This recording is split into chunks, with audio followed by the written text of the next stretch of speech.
Good morning my dear student. मैं सुनील कुमार, लक्ष्य के ऑनलाइन क्लासेस में आपका स्वागत है। इसके जस्ट प्रीवियस वाले वीडियो लेक्चर में मैंने आपको सिलेबस का पूरा इंट्रोडक्शन दिया था, ठीक है, जो थर्ड सेमेस्टर सिविल के लिए था। मैंने आपको उसमें पूरा सिलेबस के बारे में बताया था, कितने यूनिट्स आपको पढ़ने हैं, यूनिट का पूरा डिटेल आपको बताया था। फिर कौन कौन से बुक इम्पॉर्टेंट हैं, बुक के बारे में भी मैंने आपको बताया था, ठीक है। और जो भी उसमें टॉपिक्स आपको पढ़ने हैं, जितने सारे यूनिट्स आपको पढ़ने हैं, सारे यूनिट का ब्रीफ डिटेल्स मैंने भी आपको डिस्कस किया था, ठीक है। अभी एक दो लेक्चर तक बाबू हम डिस्कस करेंगे, आपका बेसिक ही डिस्कस करेंगे। अभी हम सिलेबस के ऊपर नहीं आएंगे। एक दो तीन लेक्चर तक जो वीडियो मेरा जाएगा वो पूरा का पूरा बेसिक इंट्रोडक्शन होगा, और बेसिक के बाद हम स्टार्ट करेंगे आपका यूनिट वाइज, मैं जो पहले बोल चुका हूँ, ठीक है।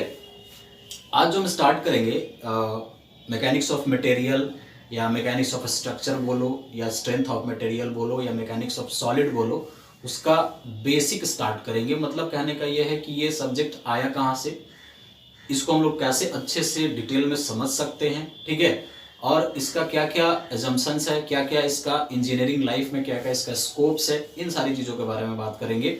और देन हम करके आपके सिलेबस के ऊपर एक एक करके धीरे धीरे आ जाएंगे स्टेप वाइज, ठीक है। तो अभी बेसिक ही है। तो पहले हम मैकेनिक्स ऑफ मटेरियल या मैकेनिक्स ऑफ स्ट्रक्चर स्टार्ट करने से पहले मैं आपको थोड़ा सा बता दूं कि आप लोग फर्स्ट सेमेस्टर में एक सब्जेक्ट आप लोगों ने पढ़ा होगा, और वो सब्जेक्ट का नाम था आपका इंजीनियरिंग मैकेनिक्स। तो जब इंजीनियरिंग मैकेनिक्स आपको पढ़ाया गया था, तो वहीं पे मैंने आपको डिस्कस किया था कि जब इंजीनियरिंग मैकेनिक्स पढ़िएगा तो इंजीनियरिंग मैकेनिक्स बहुत सारा अकेला ऐसा एक सब्जेक्ट है जो बहुत सारे चैप्टर्स को या बहुत सारे सब्जेक्ट को, बेसिकली सब्जेक्ट को ये कवर अप करता है, ठीक है। और उसी का एक छोटा सा क्लासिफिकेशन है जो कि बहुत इंपॉर्टेंट है, ठीक है। एक सब्जेक्ट बन जाता है जिसका नाम मैंने आपको बताया होगा, वहां पे भी याद होगा, मैं फिर से रिपीट कर रहा हूँ। उसका नाम आपका मैकेनिक्स ऑफ सॉलिड है या मैकेनिक्स ऑफ स्ट्रक्चर है या मैकेनिक्स ऑफ मटेरियल है। तो जो आपके सिलेबस में मैकेनिक्स ऑफ मटेरियल के नाम से दिया हुआ है, ठीक है।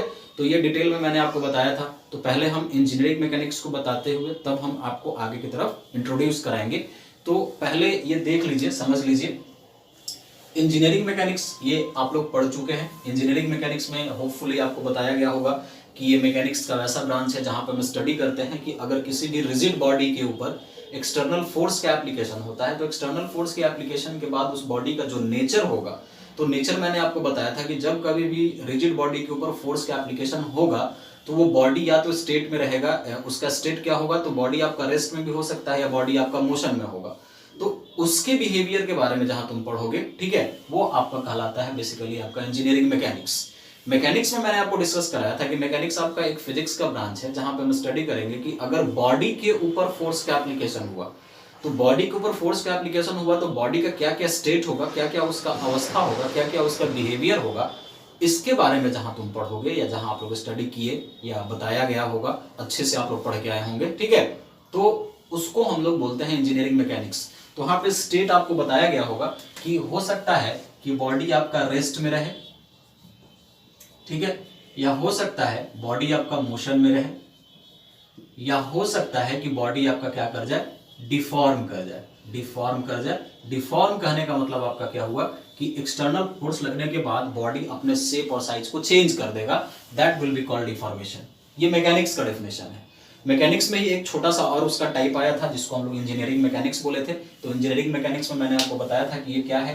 तो इसमें हम स्टडी करते हैं, study about external force on rigid body. तो रिजिड बॉडी के ऊपर एक्सटर्नल फोर्स लगने के बाद बॉडी का जो नेचर होता है, तो नेचर क्या होगा, तो या तो हो सकता है कि बॉडी आपका रेस्ट में रहे या बॉडी आपका मोशन में है। वहां पे हम लोग डिफॉर्मेशन के बारे में स्टडी नहीं करते हैं, डिफॉर्मेशन यहाँ पे पढ़ा नहीं जाता है। डिफॉर्मेशन कहाँ पढ़ेंगे, देखेंगे, समझेंगे हम लोग चीजों को, ठीक है। तो वो आपको कहलाता है बाबू आपका क्या, इंजीनियरिंग मैकेनिक्स। तो ये इंजीनियरिंग मैकेनिक्स में आपको इसका दो बेसिक क्लासिफिकेशन है। जो एक है आपका मैकेनिक्स ऑफ सॉलिड, जिसको इन शॉर्ट में एमओएस के नाम से जानते हैं, ठीक है।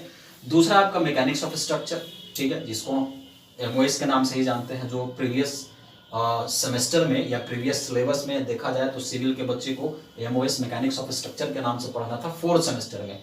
अब ये मैकेनिक्स ऑफ मटेरियल के नाम से पढ़ना है थर्ड सेमेस्टर में, बस चेंज कर दिया है, बाकी सारी की सारी चीजें वही है। एक आध दो चैप्टर एडिशनल डाल दिया है, एक आध चैप्टर हटा के। आपके सब्जेक्ट में या आपके सेमेस्टर में जो अभी करंट में पढ़ना है वो मैकेनिक्स ऑफ मटेरियल है, ठीक है। फिर स्ट्रेंथ ऑफ मटेरियल है, ठीक है। फिर मैकेनिक्स ऑफ डीफॉर्मेबल बॉडी है। ये सारा नाम एक ही सब्जेक्ट का है। जो डिफरेंट डिफरेंट राइटर्स होते हैं, ठीक है, वो डिफरेंट डिफरेंट राइटर्स जो होते हैं वो डिफरेंट डिफरेंट नाम से अपनी बुक को पब्लिश करते हैं, उसको लिखते हैं। ऐसा नहीं है कि कोई ये सब अलग अलग चीज है, सब कहने का मतलब आपका एक ही होता है। तो आपको जो स्टडी करना है नाम से, वो नाम आपका सिर्फ आपका क्या है, मैकेनिक्स ऑफ मटेरियल है। इसका दूसरा जो क्लासिफिकेशन है ये फ्लूइड मैकेनिक्स है। तो फ्लूइड मैकेनिक्स भी आपको बताया गया होगा, बेसिक सा मैंने आपको बताया होगा कि फ्लूइड क्या है, तो सब्सटेंस होता है, ठीक है, एक तरह का वैसा सब्सटेंस जिसके पास एबिलिटी होता है फ्लो कर जाने का। तो फ्लूइड की कैटेगरी में सिर्फ लिक्विड और गैस आता है, ठीक है, जिसमें बहुत सारे फ्लूइड होते हैं, आइडियल फ्लूइड होते हैं, रियल फ्लूइड होते हैं, कंप्रेसिबल फ्लूइड होते हैं, इनकंप्रेसिबल फ्लूइड होते हैं, जो कि फ्लूइड मैकेनिक्स आपको बेसिकली भी पढ़ना ही है। जब फोर्थ सेमेस्टर में आई हो पा जाइएगा तो ये भी आपका एक ब्रांच पेपर बन जाएगा सिविल वालों के लिए, ठीक है।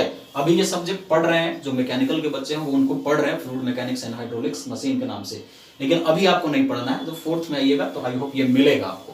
तो यहाँ पे डेफिनेशन आपको लिखा होगा, study about behaviour of fluid. Fluid कहने का मतलब liquid and gas in rest और मोशन, मतलब कोई भी फ्लूइड है, फ्लूइड कहने का मतलब may be solid, sorry may be liquid, may be gas, अगर उसका स्टेट जो होगा रेस्ट या मोशन के कंडीशन में उसका क्या बिहेवियर है, उसके बारे में जहां तुम पढ़ोगे या स्टडी करोगे, ठीक है, that will be known as fluid mechanics, जो कि अभी करंट में ये आपको नहीं पढ़ना है, ठीक है। आप जो पानी पीते हैं, ठीक है, जो आप चाय पीते हैं, कॉफी पीते हैं, कोल्ड ड्रिंक्स पीते हैं, ऑक्सीजन लेते हैं, ठीक है, ये सारा का सारा फ्लूइड है, ठीक है। तो डिटेल में ये बात किया जाएगा, लेकिन अभी हम इस पे बात नहीं करेंगे कारण कि आपके सेमेस्टर में पढ़ना नहीं है, ठीक है। जब आपका सेमेस्टर आएगा तो देखा जाएगा, समझाया जाएगा अच्छे से।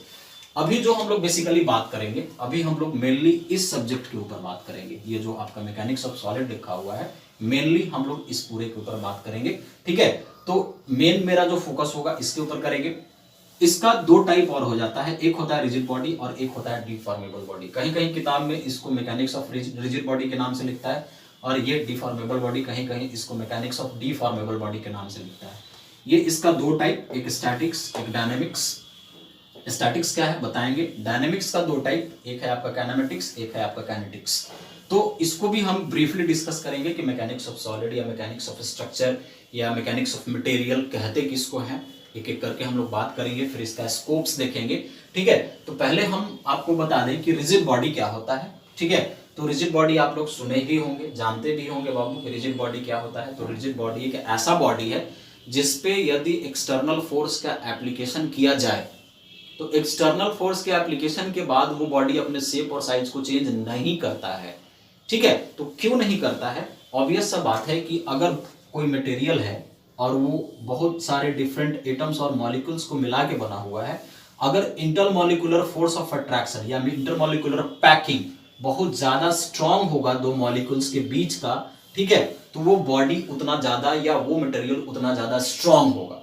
अगर इंटरमॉलिक्यूलर पैकिंग किसी भी मटेरियल के बीच में कम होगा, गैप होगा या डिस्टेंस दो मॉलिक्यूल्स के बीच का डिस्टेंस ज्यादा होगा, तब हम कहेंगे कि वो ज्यादा पैक नहीं है।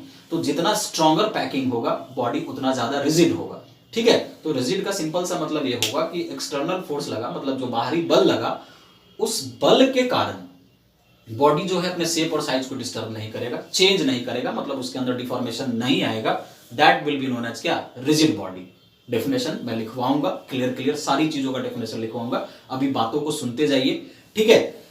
फिर उसके बाद आपका कहलाता है डिफॉर्मेबल बॉडी। तो डिफॉर्मेबल बॉडी क्या है, वैसा बॉडी जो फोर्स लगने के बाद, मतलब किसी बॉडी के ऊपर एक्सटर्नल फोर्स के एप्लीकेशन किए और एक्सटर्नल फोर्स लगने के बाद वो बॉडी अपने शेप और साइज को क्या कर देगा, चेंज कर देगा, ठीक है।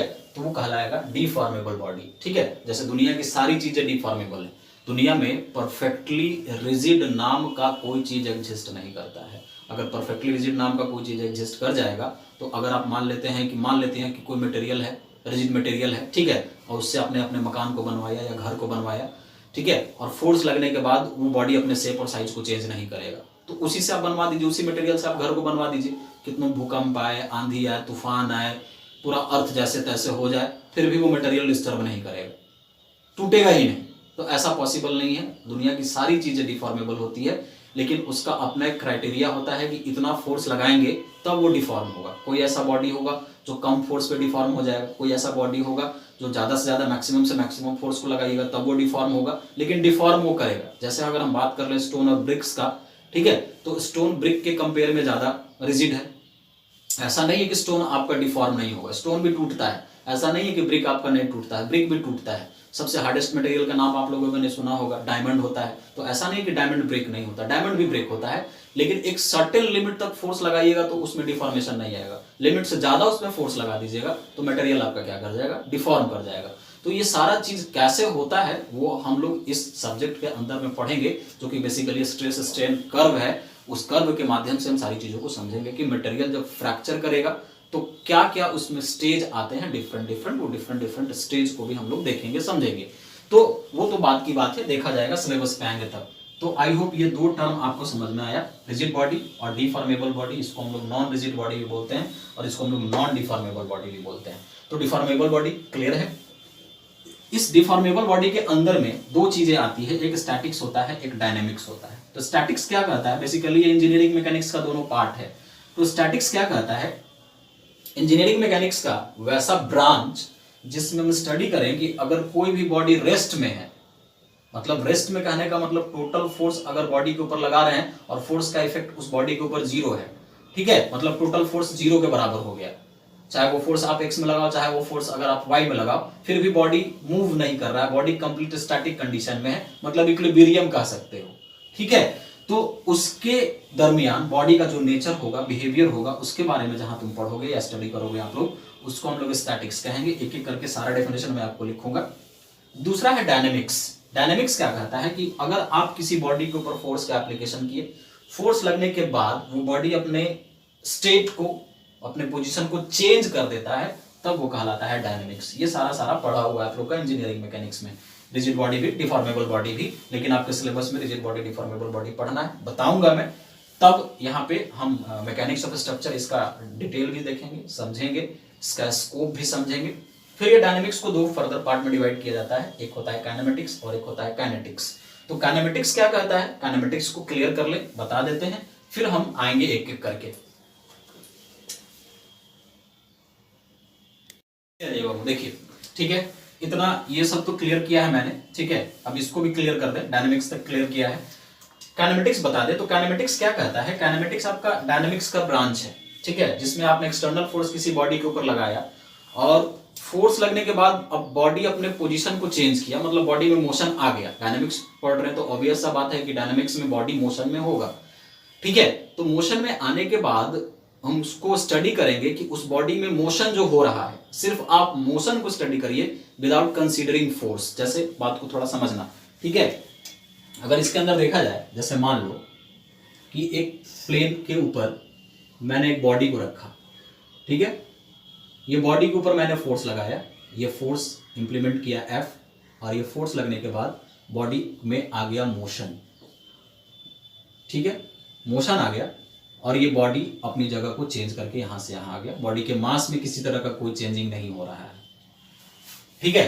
तो काइनेमेटिक्स क्या कहता है कि सिर्फ आप इसको और इसको देख लो, इसको देखने के बाद आप ये कर लो कि बॉडी के अंदर में जो मोशन आया, सिर्फ आप मोशन को पढ़ो, मोशन के कारण क्या क्या हो रहा है, मोशन जब हुआ तो बॉडी में क्या क्या हो सकता है, उसके बारे में पढ़िएगा विदाउट कंसीडरिंग फोर्स। मतलब फोर्स का कोई इफेक्ट क्या है ये आपको देखना है, फोर्स के बारे में नहीं जानना है, मतलब बॉडी में क्या हुआ ये जानना है, किस कारण से हुआ ये आपको पढ़ना नहीं है, वो कहलाता है आपका काइनेमेटिक्स। तो ये कहता है डायनामिक्स का वैसा ब्रांच जिसमें हम स्टडी करें कि अगर किसी बॉडी के ऊपर फोर्स का एप्लीकेशन किए, फोर्स लगने के बाद बॉडी मोशन में आया, तो सिर्फ आप मोशन को कंसीडर करें without considering force, that will B kinematics. इस काइनेमेटिक्स के अंदर में क्या क्या आया है, सब ये पढ़ाया हुआ है आपका, लेकिन फिर भी मैं आपको इसलिए बता रहा हूं कारण कि आपका पिछला वाला सारा रिकॉल हो जाए, ठीक है, तो पढ़ने में और मजा आएगा।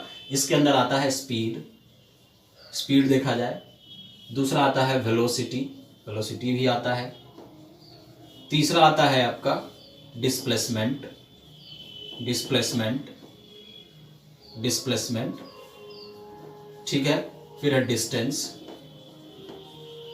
डिस्टेंस, फिर आ जाओ एक्सेलरेशन, ठीक है, फिर डी एक्सेलरेशन, डी एक्सेलरेशन या उसी को हम लोग बोलते हैं रिटार्डेशन, फिर आ जाओ जर्क, जर्क, ये सारा चीज जो है ये आपको स्टडी करना होता है काइनेमेटिक्स के अंदर में, या आप लोग और भी पढ़े होंगे, इक्वेशन ऑफ मोशन आप लोग जानते होंगे, ठीक है, इक्वेशन ऑफ मोशन भी आप लोग पढ़े होंगे।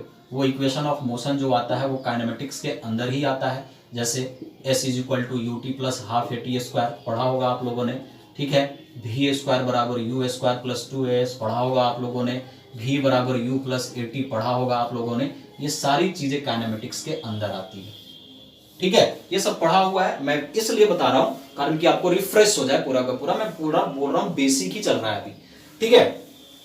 फिर इसके बाद आ जाइए काइनेटिक्स। तो काइनेटिक्स क्या कहता है कि यदि आपने किसी बॉडी के ऊपर फोर्स लगाया, फोर्स लगने के बाद बॉडी मोशन में आया, तो फोर्स और मोशन दोनों को हम लोग पढ़ेंगे, दोनों का कंबाइंड बिहेवियर स्टडी करेंगे, तो that term is known as क्या, काइनेटिक्स। जैसे न्यूटन का पहला नियम, न्यूटन का दूसरा नियम, न्यूटन का तीसरा नियम, न्यूटन्स लॉ ऑफ ग्रेविटेशन, ये सारी चीजें काइनेटिक्स के अंदर में आती है। काइनेमेटिक्स के अंदर में ये सारा चीज आपका आता है, ठीक है। इसमें कहीं भी आप देख लीजिएगा, इसमें कहीं भी इक्वेशन में आप देख लीजिए, कहीं भी इक्वेशन में आपका फोर्स नहीं आया होगा। किसी भी बॉडी में डिस्टेंस कब आएगा, जब बॉडी पे फोर्स लग जाएगा तब। एक्सेलरेट कब करेगा, जब बॉडी पे फोर्स लग जाएगा तब। मोशन में कब आ जाएगा, जब बॉडी पे, मतलब उसमें वेलोसिटी कब होगा, जब उसमें फोर्स लग जाएगा तब। तो ये पूरे इक्वेशन में आप लोग देख रहे होंगे, एज्यूम कर, ऑब्जर्व कर रहे होंगे कि आपका कहीं पे भी यहाँ पे फोर्स का बात नहीं हुआ है। सो दैट्स वाई इसको हम लोग काइनेमेटिक्स के नाम से जानते हैं। जनरली बच्चे गलती क्या करते हैं, गलती से बचने के लिए मैं आपको बता दूं कि इसका डेफिनेशन इसमें लिख देते हैं और इसका डेफिनेशन इसमें लिख देते हैं। तो गलती से बचने के लिए भी हम आपको बता देते हैं कि KIND टर्म, यहाँ KIND टर्म कॉमन है, TICS यहाँ पे भी है, TICS यहाँ पे भी है, ठीक है। तो देखो जहां पे मां, ध्यान से समझना, जहां पे मां है MA, वहां पे सिर्फ हम लोग मोशन पढ़ेंगे, ओनली स्टडी अबाउट मोशन। जहां पे मां है सिर्फ हम लोग मोशन पढ़ेंगे, ठीक है। और जहां से मां गायब, देखो यहां पे मां नहीं है, ठीक है, तो हम लोग फोर्स और मोशन दोनों को स्टडी करेंगे, तो वो कहलाएगा काइनेटिक्स। और जहां पे MA आ जाएगा वो हो जाएगा काइनेमेटिक्स। तो आई होप क्लियर हो गया होगा कि जहां पे मम्मी वहां पे मोशन, जहां से मम्मी गायब वहां पे फोर्स और मोशन दोनों। तो ये आप लोग ये पूरा पढ़े हुए हैं।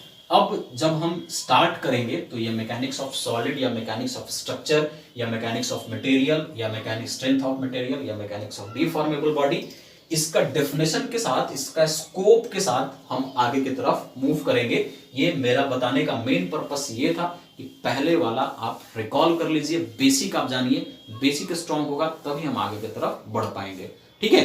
तो अगले वीडियो लेक्चर में जब हम आपके सामने आएंगे या मेरा वीडियो लेक्चर आपको मिलेगा, ठीक है, तो उस वीडियो लेक्चर में बाबू हम लोग पूरा इस मैकेनिक्स ऑफ मटेरियल या मैकेनिक्स ऑफ सॉलिड का डिटेल देखेंगे पूरा अच्छे से, ठीक है। इसका एप्लीकेशन जब इसको पढ़ेंगे तो इसका क्या क्या एजम्पशंस हो सकता है, एकदम डिटेल में अच्छे से बात करेंगे, ठीक है। अभी पूरा का पूरा बेसिक ही चलेगा, मैं बार बार रिपीट कर रहा हूँ, पूरा बेसिक ही मैं आपको बताऊंगा। बेसिक जब जानिएगा तब आगे की चीजें आपको अच्छे से समझ में आएंगी, ठीक है।